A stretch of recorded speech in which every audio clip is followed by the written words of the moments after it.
Untuk kamu yang masih muda, saya serius ke kamu, jangan cengengesan. Oke, kalau yang sudah berumur boleh juga kamu dengerin, karena memang sudah banyak yang 30 dan 40 itu mengalami masa puber. Apa yang akan kita bicarakan? Kita bicarakan pilihlah skincare seperti kamu memilih pasangan hidup.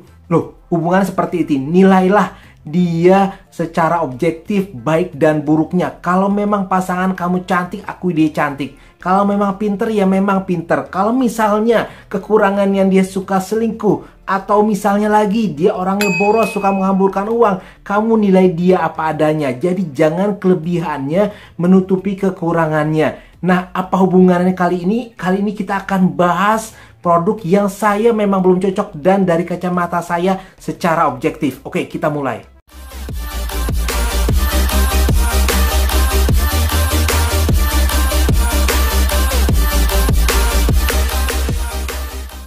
Wahai kamu yang menonton video ini dan memang serius jawab pertanyaan saya secara cepat. Oke, saya kasih waktu 5 detik. Yang pertama adalah kalau kamu memakai day cream ber-SPF. Oke, kamu sedang dalam kegiatan indoor. Pertanyaannya, perlukah kamu untuk memakai lagi sun cream? Jawab pertanyaan saya dengan cepat. Oke, 1, 2, 3, 4, 5. Apa jawabannya? Oke, kamu harusnya sudah mulai paham dengan video kemarin yang saya bilang naikkan standar kamu. Oke, jawabannya adalah tidak perlu. Tidak perlu untuk kegiatan indoor kamu memakai SPF yang tinggi. Atau kalau sudah diwakili day cream yang ber-SPF itu tidak perlu. Oke, pertanyaan kedua saya akan tanyakan ke kamu. Kalau misalnya kamu naik sepeda motor dan sudah memakai day cream ber-SPF juga, apakah perlu sun cream? Jawab pertanyaan saya. 1, 2, 3, 4, 5. Apa jawabannya? Oke, kamu harusnya sudah cerdas ya. Subscriber saya tuh harusnya orang-orang cerdas dan menawan seperti kamu. Jadi kalau kamu gak bisa jawab tuh saya kecewa banget. Oke, jawabannya adalah iya. Kamu perlu sun cream untuk kegiatan bermotor, apalagi siang hari kamu perlu sun cream, kecuali kamu keluar malam. Oke, itu terserah kamu kalau keluar malam. Oke, kita akan lanjut ke topik yang pertama. Bam! Saya selalu bilang dalam video saya, kalau kamu mendengarkan, cintailah produknya yang detail dan bukan mereknya. Merek itu hanya wadah saja. Merek itu seperti manusia, dia punya kebaikan dan dia juga punya kesalahan. Ada yang jadi favorit yang seperti bintang di langit yang sangat bagus, ada juga yang ada di bawah tanah. Ya mungkin itulah perumpamaan saya. Mohon maaf kalau salah. Oke, saya akan bahas yang pertama adalah dari Olay. Saya sering membahas Olay, saya sering memakai Olay. Jadi saya bisa dibilang hampir tahu 90% lebih varian produknya. Tapi di antaranya itu yang saya tidak pakai ada juga. Salah satunya adalah ini. Ini adalah Olay White Radiance yang ber-SPF. Oke, Olay Intensive Whitening Lotion yang ber-SPF. Kenapa saya kurang suka memakai dia? Padahal saya suka saudaranya yang ini, yang moisturizing lotion ini sangat bener-bener saya suka pakai karena dia memutihkan, dia juga melembabkan walaupun agak pekat dan tidak cocok untuk kulit yang sensitif dan berminyak. Tapi kalau yang ini, saya yang normal kering juga kenapa saya jarang pakai? Oke, yang pertama, dari teksturnya dia itu terasa lebih pekat karena di sini dia mengandung SPF. SPF-nya lumayan cukup tinggi untuk day cream, yaitu 24. Nah, pendapat saya dia ini ingin mencapai 3 fungsi. Yang pertama, perlindungan sinar UV sebagai day cream yang memutihkan, dan dia juga ingin melembabkan kulit. Nah, sayangnya yang saya rasakan itu tiga-tiganya tidak ketemu. Jadi putihnya juga masih putihan saudaranya yang sebutkan tadi. Atau SPF-nya juga kamu bisa tahu bahwa tidak terlalu melindungi. Kalau misalnya sinar mataharinya sangat terik, kamu tetap harus pakai sun cream. Dan sayangnya melembabkannya juga belum dapat. Jadi ini adalah produk yang memang harganya murah, nggak sampai 30.000, tapi akhirnya kita juga belum dapat apa-apa. yang seperti saya inginkan. Jadi ini produknya belum cocok di saya. Oke, apalagi produk yang belum cocok saya untuk Olay. Mungkin kamu ada yang belum tahu, tapi mungkin kamu juga ada yang sudah pernah nonton saya video sebelumnya, yaitu adalah Olay Regenerist Facial Wash. Oke, Olay Regenerist Facial Wash. Kamu tanya kenapa Om? Om kan sering pakai serumnya. Bener, saya sering pakai serumnya. Kamu kan sering pakai night creamnya. Bener, saya suka pakai night creamnya. Dan day creamnya saya suka pakai. Tapi kenapa facial washnya? Nah, dengarkan saya. Facial washnya itu seharusnya adalah facial wash yang bersih dan lembut. Nah, kali ini lembutnya dapat, tapi sayang, untuk bersihnya itu menurut saya tidak sesuai dengan standar saya. Saya merasa itu kurang bersih dan terlalu lembut kayak susu. Jadi gimana ya, saya susah jelasinnya. Jadi untuk kali ini menurut saya produk Olay itu terlalu mementingkan lembut, tapi bersihnya enggak. Jadi untuk standar facial wash yang memang biasanya tidak pakai kapas, dia menurut saya kurang cukup mumpuni untuk membersihkan wajah. Sedangkan yang lucunya, Olay Total Effect Facial Wash itu lumayan. Dan Olay White Radiance Facial Wash, ada serinya juga yang warna hijau silver, itu justru juga lebih bersih dan tetap lembut. Jadi sayang banget kenapa yang Olay Regenerist itu kehilangan tajinya. Oke, itulah yang dari varian Olay. Kita akan lanjut ke varian Wardah. Bam. Oke, selanjutnya kita akan membahas produk dari Wardah.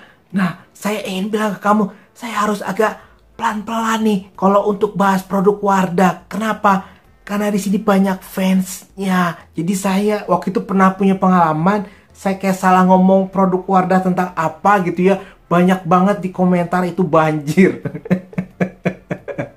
Jadi saya sebenarnya orangnya bilang apa adanya untuk kalau saya tidak cocok dan kalau saya cocok. Jadi jangan salah, saya juga tetap cocok dengan Wardah Renew You yang day creamnya, atau juga Wardah yang night creamnya yang Renew You. Karena menurut pendapat saya itu memutihkan dan juga bikin kulit kencang. Tapi kalau untuk flek hitam, pendapat saya sih belum. Oke, kenapa dengan Wardah Renew You yang treatment essence? Pendapat saya, dari tekstur dan dari wanginya juga tidak ada masalah. Ini kamu bisa lihat teksturnya itu, termasuk yang dia sangat cair. Oke, sebentar saya tutup dulu. Dia termasuk yang sangat cair dan termasuk yang sangat mudah menyerap. Oke, kamu bisa lihat di tangan saya, dia sangat cepat menyerapnya. Nah, tapi yang saya rasakan itu harusnya dia adalah membantu kinerja dari serumnya dia, yang Wardah Serum Renew You-nya ya, anti-aging. Tapi yang saya rasakan, dia membuat muka saya lebih kusam dan ada membuat produksi minyak berlebih di area kombinasi saya, di area hidung saya ini, karena ada minyaknya jadi justru lebih keluar. Nah, makanya saya justru lebih sering pakai L'Oreal Micro Essence, atau misalnya saya juga pakai nanti ditambahkan lagi moisturizer yang sangat lembab, contohnya dari Simple. Itulah yang jadi kendala saya, kenapa tidak memasangkan dia dengan si serumnya. Jadi yang ini, produk ini saya belum cocok. Nah, selanjutnya apa lagi dari Wardah? Selanjutnya yang saya merasa belum cocok adalah anti-aging untuk eye creamnya. Ya benar, saya tidak tahu mengapa. Di sini janjinya padahal keren banget, yaitu vitamin B3-nya, termasuk yang untuk menyamarkan lingkaran hitam, dan hyaluronic acidnya untuk melembabkan kulit. Tapi dari pengalaman saya pakai selama 1 bulan, itu belum mengurangi kerutan di mata dan menghilangkan mata panda yang seperti saya harapkan sebelumnya. Jadi saya merasa produk Wardah Renew You yang eye creamnya ini belum cocok kepada saya. Jadi untuk kamu yang merasa cocok, silakan komentar di sini. Saya terima kritikan kamu apa adanya, karena saya juga menyampaikan pengalaman pemakaian saya sehari-hari. Oke, kita lanjut ke produk berikutnya. Baik, selanjutnya kita akan membahas yaitu dari Hanasui. Oke, ini ada 2 produk Hanasui yang menurut saya seperti malaikat dan temannya malaikat.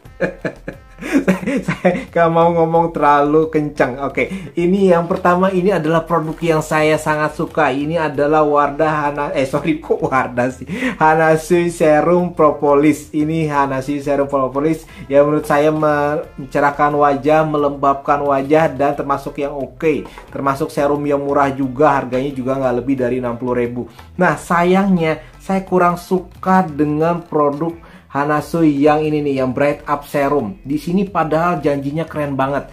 Pertama, janjinya adalah brightening. Yang kedua, kamu bisa lihat nggak di sini? Di sini adalah untuk mengurangi noda hitam.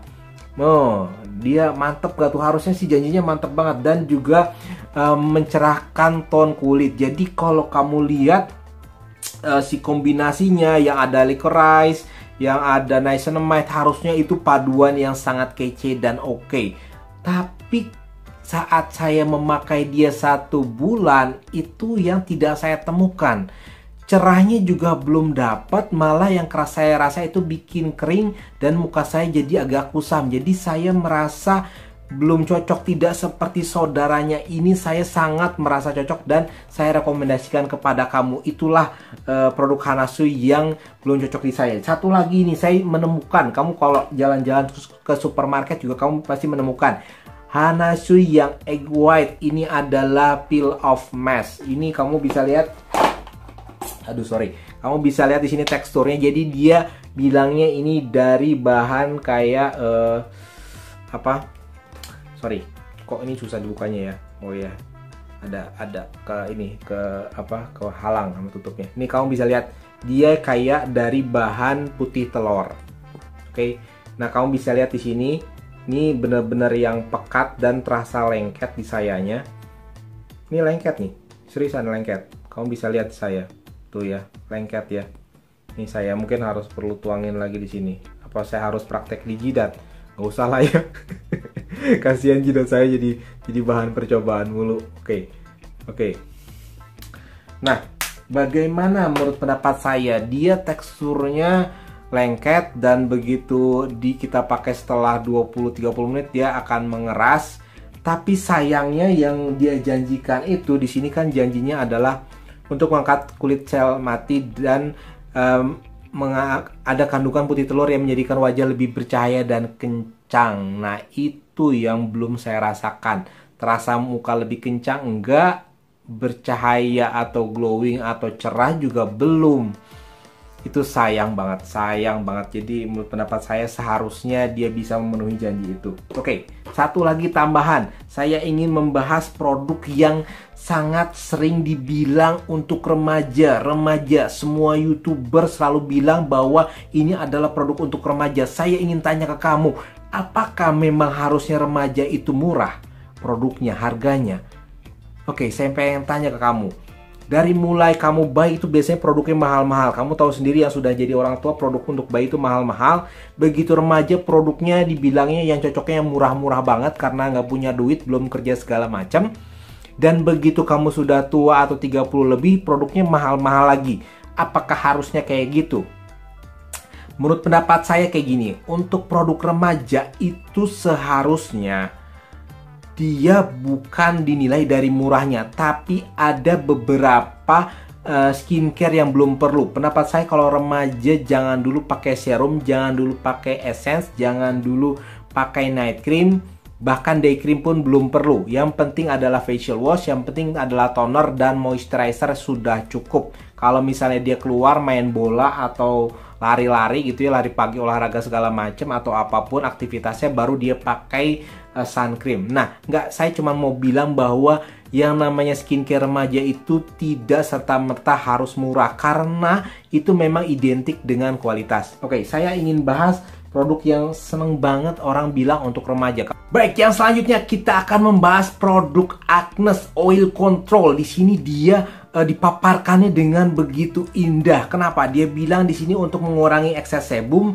bahannya natural, terus juga alkohol free, dan juga di sini bikin kulit lembab dan segar. Itu tuh janjinya tuh keren banget gitu. Di sini dia juga bilang mengandung bahan-bahan yang bisa mencegah jerawat. Nah, dia kan tugasnya adalah oil control ya, untuk mengurangi keluar minyak berlebihan untuk kamu yang tipe kulit seperti saya, kombinasi di area hidung dan juga untuk kulit berminyak. Nah, memang yang saya rasakan sejam pertama adalah terasanya bersih dan segar.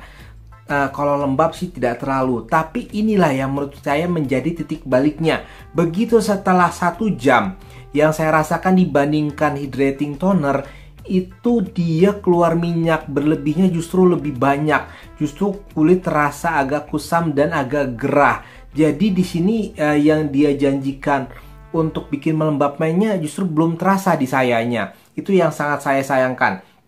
Padahal menurut pendapat saya, remaja juga kan biasanya keluar keringatnya juga lebih banyak ya, dan dia juga aktivitasnya juga lebih banyak dan lebih aktif gitu loh. Jadi harusnya bagaimana caranya mencegah seharian ya minimal berapa jam gitu ya, 3-5 jam, supaya saat kita aktivitas normal si minyak itu tidak terlalu banyak keluar, dan itu juga bisa mencegah berkurangnya jerawat yang baru, timbulnya jerawat yang baru. Jadi produk yang kali ini yang untuk produk Agnes Oil Control ini saya belum setuju. Kalau untuk produk yang jerawat yang lainnya gimana sih? Kalau yang untuk produk jerawatnya yang totalnya sih, saya sih ngerasa B aja sih. Kalau pendapat saya ya, saya B aja gitu ya. Saya tidak terlalu ada problem dengan itu. Oke? Itu aja dari saya. Thank you very much. Itu adalah produk yang saya nilai secara objektif dari pengalaman saya. Silahkan kamu komentar, silahkan kamu kasih masukan, terserah. Yang penting kita bebas berdiskusi di sini. Oke, thank you very much. See you next time. Bye bye.